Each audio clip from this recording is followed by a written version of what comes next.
Welcome to the Farmers Union Insurance Pregame Show. I'm Lauren Hill, and I'm joined here with Ken Oda and Edward Nieman, and we're getting you ready for the Central Cup Finals rematch between the Toros and the Bobcats. So, Edward, this is our first time, me and you, seeing the iconic North Dakota rivalry. Yep. How are you feeling? I'm excited. You mentioned it's a rematch of the Central Cup last year. I was a remote intern for you guys, and I saw the the rivalry kind of blossom into the playoffs last year. Two really good teams. You talk about last year, a season where the Toros controlled the Central Division really the first half of the season. Then the second half, Bismarck made a nice run. Both teams went in the playoffs and obviously produced a lot of good memories, a lot of good games. And I'm excited to see it in person. I'm excited to see the fans in the building. And, I think it's a good time, too. Toros looking pretty good as of late. Bismarck, their body of work speaks for itself so far. So I think it's going to be a fun weekend. And with that, Ken, this is your 13th season with the Toros. What does this rivalry mean to you? It's always been fun. I think looking back to some of the early days, back when fighting was only a 5-minute penalty instead of 15, there was a little bit more bad blood. I think back to some of the early, especially in the middle rink here when it was our main game rink, there were some absolutely wild games, line brawls, all that stuff. The game's changed over the last decade plus, so you don't see as much of that, but I think what you do see is actually a better hockey product. You look at the amount of guys going Division I off both teams. You look at both teams meeting in the Central Cup Finals last year. Overall, it's just better hockey. Both teams, when both teams are good, it's a lot of fun, and last year was certainly a lot of fun from a Toro perspective. So let's take a look back at last Saturday's game and how the Toros got that 6-5 win. Yeah, Lauren, I would like to recap and recount every single goal. 13 offensive goals for the Toros in this series against North Iowa. So the Toros did a really nice job picking up the weekend sweep. We talked in the pregame show last weekend, Toros perfect 8-0 against that North Iowa team last year. They continued that success on their longest road trip of the year. Outshot the Bulls as well in both games. Toros pick up the win 7-1 Friday night, 6-5 on Saturday night. Battling some adversity down the stretch with a comeback win in the third period. Yeah, coming back from behind is not something you necessarily want to have to do in the third period against North Iowa. I think, if anything, the first 5 periods of the weekend were so easy for the Toros that maybe there was a little bit of complacency to start the period. And North Iowa, I talked about it, a better team than they are last year. Still not a great team, but better, and they showed you if you take them lightly in that third period, they're able to get back into it. Yeah, Ken, one thing I talked about, too, with assistant coach Tyler Ebner yesterday was the special team success that the Toros found. 3 for 5 on the power play on Friday night, 6 for 6 on the penalty kill. And then they also had another power play goal Saturday night as they went 1 for 2. So the Toros really firing on all cylinders and had some really good performances, I think, across the board. Another shorthanded goal as well on Friday night. They did give up a power play goal on Saturday, but still on the season. 2 power play goals against, 2 shorthanded goals for. I think if your special teams can stay, if your penalty kill can be even on the season, that's pretty good. Yeah, and I talked about a quick turnaround as well, moving forward into tonight, Thursday night. I think the Toros did a nice job of taking care of business, long road trip, quick turnaround. You want to pick up the 2 wins, and that's what they did, and I think that puts them in a really good position entering this weekend. Turning our attention back to tonight's game here in the Mesa Arena, let's look at the updated Noodles numbers brought to us by Noodles & Company of Minot. So the Minotaurs currently stand at 5-3-0 as Bismarck stands at 11-0-0. Our past head-to-head last season was 7-3-2. Currently, we have not played them this season, so it's just exciting in general. Our goals per game did increase over this past weekend with the series sweep with 3.77 goals per game as Bismarck averages 3.82 goals per game. Yeah, offense for both teams has been clicking along. Goals against. Again, that bad third period brings the Toros over 2 goals against per game for the first time really all year. Bismarck only allowing that 1.45, so it'll be interesting. 2 good offenses against 2 very good defenses. It'll be interesting to see who gets the edge tonight. Albeit 2 good goaltenders as well. Yeah. So I think, really when you look at these series against Bismarck, it's games just that are won on the margins. And I think that the Toros really, like I said, if they can build off of what they produced last weekend, be in a really good position this weekend against a hot Bismarck Bobcat team. Yeah, very true. I do love the stat of we are the first in the league to to convert power plays. We're 25% accurate on that, while they are 16th in the league at 16.67. So that is a shining glimmer of hope there. Yeah, special teams battles should be interesting. Both teams top 10 in penalty kill as well. Toros are 7th, Bismarck's 5th.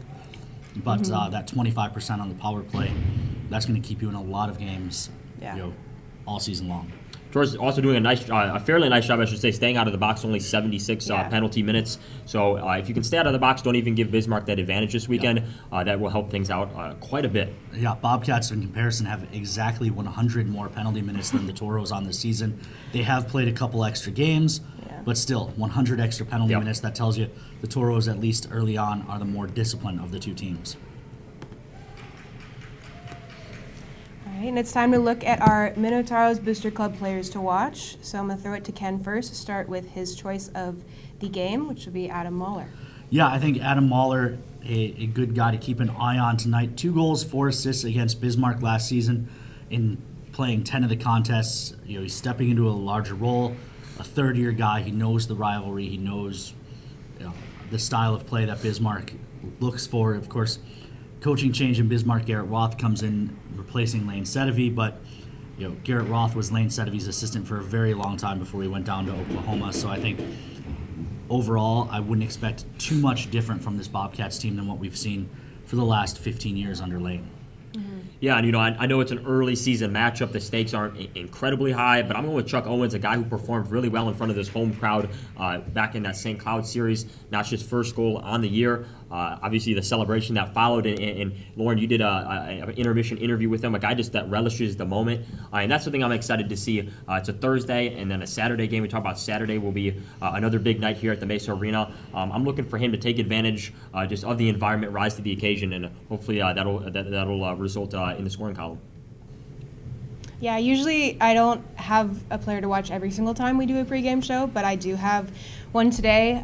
Ian Spencer is my player to watch, just with what he was able to do last weekend, with 2 goals and 3 assists just against the Bulls. For the team itself, he has 11 total points with 3 total goals and 8 assists. So, yeah, I just think with how he was able to explode last week against the Bulls, that there's a really good opportunity that he's able to do that again this weekend. So, yeah, I think Spence and John Small both had success against Bismarck late last season. They're still together on a line. Of course, now instead of being 4th line, they're arguably the top line for the Toros. So I think a little bit more pressure for them, but certainly an opportunity for Spence to pop up. All right, that will bring us to our home key group keys to the game. So, Ken, what are your keys tonight? First one is to throw the first punch. You talked about it. Bismarck comes in 11-0 on the season, but they haven't seen a ton of difficult opponents. They did play Austin last weekend, or 2 weekends ago, I forget, but they've mostly played Watertown and the Mallards. They've seen the expansion teams, right? So, get out, maybe get up on them early and put them in a hole. I think that could be a huge key to getting off to a good start and winning tonight's game. I think my second key to the game is to also play 60 minutes, right? We saw last Saturday night, Toros had that game in control 3-1 going into the third. They had outscored North Iowa 10-2 on the weekend, I believe, going into that period, and then took their foot off the gas and let a not great North Iowa team back into that game to the point that it had to be a come-from-behind win. So play all 60 minutes. You're not going to get away with that against a much better Bismarck team. And my last key to the game, home sweet home. This is game number 10 on the season for the Toros. 6-3, 1-1 in this building. Just the 3rd home game of the year. We've been playing hockey for a month. So, for the Toros, I think taking advantage of not having to get on the bus to play this game, and also having pretty full building, I should say, behind them, take advantage of that and enjoy the home cooking. Yeah, Ken, I think those first and third points also go together. If you throw the first punch, you get on the board early, this crowd will get into it. You put Bismarck in a tough position. Bismarck hasn't really faced the deficit in a hostile environment of what we expect this weekend, and I think that can really play a big factor, if not the deciding factor, in this series this weekend. Well, and I think this game being on a Thursday, you look at this rivalry, just 110 miles between the two rinks. On a Friday or a Saturday night, we'll see Bismarck fans make the trip up here. Thursday night, it's a school night. They're not going to make the drive. So it should be a an entirely pro Toros Yeah. crowd as opposed to that usual mix. So if you can get out and get everyone in the building on your side early, as opposed to having those visiting fans in the building, again, take advantage of home ice. All right, Minotaurs fans, it's time to take out your phones and pull up the Taros mobile app for your chance to win prizes throughout tonight's game. So starting with our 4 Bears Sportbook over-unders, we have the first one is total combined penalty minutes of over-under 10.5. I'll start with this one. If you would have asked me this question maybe, say, 7-8 years ago, a Toro Bismarck game over 10.5 would have been an easy call. Now, with both teams playing well, I think we'll see a pretty disciplined hockey game tonight. I'm going to take the under. Yeah, I kind of hate to hop on the bandwagon. I'm going to take the under, too. Obviously, last weekend we were looking for the fighting majors against the North Iowa team that's always physical. I took the over on both times. It didn't result in my favor, so I think I'm going to play it safe here, go under. Toros, we mentioned it earlier, not a whole lot of penalty minutes, just 76 penalty minutes on the year. I think they're going to continue, and they're going to, I think, also know the importance of staying out of the box against a really good Bismarck team. I'm going to go over, just to be different. I think with those stats that were given, with the 76 total penalty minutes and the 176 total penalty minutes, I think that's easy money. Also the fact that I have yet to see a hockey fight. So let's get active. All right, so our next one is total combined second period shots on goal over under 20.5. It's the period of the long change. I do think, though, with both of these defenses, I don't know that we'll see a shot per minute in this game at each end of the ice. Of course, some of it comes into play. Why are we going to see power plays or not? I'm going under on the penalty minutes, which means a lot of 5-on-5 hockey. So I'm going to go under on the second period shots on goal as well.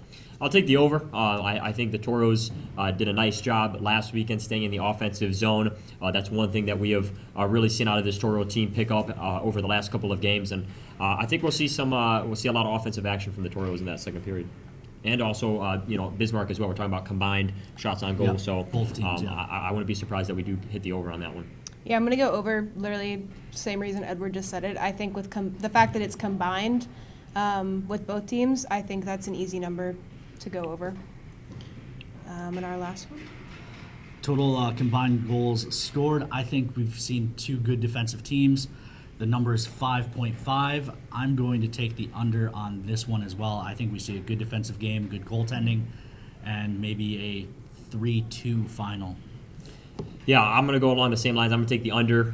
We talk about the Toros' goaltending, been really good this year. The defense, you mentioned, Ken, also has been really, really good. So I'm going to take the under on this one. I think we're going to see a tight game, but I'll be at a low-scoring game. Yeah, I agree. I'm going to go under just honestly based on our goals against that we talked about earlier with the Noodles numbers. I think that this will be a lower scoring game just because both defenses have been showing themselves throughout the season so far. And now watch this game go 8-7 final. Yeah, really. Yeah. That'll bring us to our McDonald's Toros trivia. And this is one of my favorite ones to bring out whenever we play Bismarck. What is the Toros' record against Bismarck in playoff games? Your choices: 9-0, 9-1, 9-2, or 9-3. This is like the worst question possible for a multiple choice because there's no there's no separation here. I'm gonna go with our lucky C answer, 9-2. I feel like that's a safe option, and I feel like if we had gone 9-0, y'all would have told me that. So. I'm going to do something wild. I'm going to sit out on this one. I do know the answer, so I'm not going to spoil that. But mentioned a lot last year, especially going into the playoffs, so Yep. I'll sit out on this one. Can I change my answer now that we just said that? Now that was just said, it might actually be 9-0. Okay. Do y'all have any final thoughts on tonight's game? Yeah, I think anytime you get the Toros and Bismarck Bobcats together, it makes for a fun night. So, I'm looking for the Toros to get out, like I said, get out early, get the crowd into it, and hopefully hand Bismarck their first loss. Of course, if it doesn't happen, you get a second chance on Saturday, trunk or treat night, which is always a madhouse here at the Pepsi rink. So make sure you come in costume, get out early, get some candy before you come into the building, and should be a really, really fun night on Saturday. But let's have some fun tonight and get the Bobcats their first loss of the year.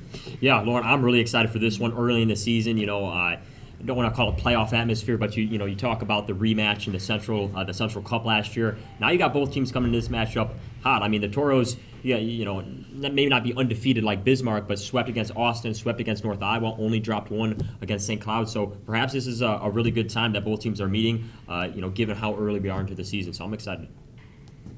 All right. Yeah, you already heard my excitement. I want to fight, and I want us to get active tonight. All right. So with that, we'll turn it over to Kobe Brault for tonight's starting lineups.